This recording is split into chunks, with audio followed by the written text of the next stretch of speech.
tonight's episode of Python Papi. We're back inside our generative AI course. And we're still going over our help management project that we're building from scratch. Let's have a look at what we went over tonight. Now, we still haven't gotten to writing any code yet. We're still taking notes. So with that being said, let's dive into the topics for tonight. Now, let's get a deeper understanding of how these models are trained. We'll start with the stages of training. Stages of training are stage 1, generative pre-training. Stage 2, supervised fine-tuning, SFT. Stage 3, reinforcement through human feedback. Now, stage 1, initially in this stage, we get our data, which can be any LLM model, for example, internet text data or document text data. Here, we specifically use the generative pre-training. What that means is that we'll basically use a transformer architect model. The outcome of this model is the base transformer model.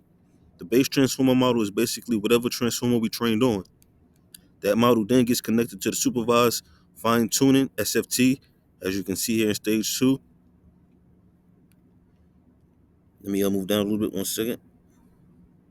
Now this base transformer model will be able to do various tasks like text classification, text summarization, etc., etc.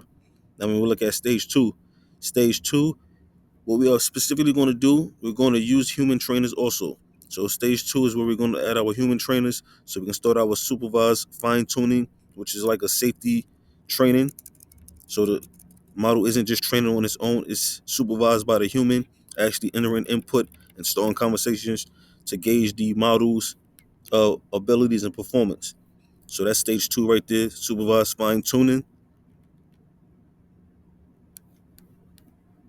And then we will rely on human trainers to create some kind of conversation, like I just said. It is also important to understand that here we will create some custom data. That's because we're creating the data as we go. We're supervising the model on custom data that it hasn't seen before and engaging its reaction and performance on the data it hasn't seen and how it handles the new information. So basically, this is the step where custom data is created. Now, this custom data is created by human trainers, obviously, because we're the ones interacting with the model. Based on this custom data, we will train this specific model, and the outcome of this model will be connected to the final stage in this process, which is where reinforcement learning through human feedback happens. Now, that's all we took it. That's all I did for tonight. Like I said, I want to start handling all these concepts one by one so we don't get anything crossed or get any wires crossed. We get everything understood individually as we should, and then we connect it all as a whole. But as you can still see, we haven't gotten any code going for this project yet. And like I said, we're almost at the end of it. So I'm assuming this is going to be the last project we do for this particular course, but we'll see when we get there. But of course, I will keep you posted every step of the way. For now, this is the Python Papi. You guys stay Gucci.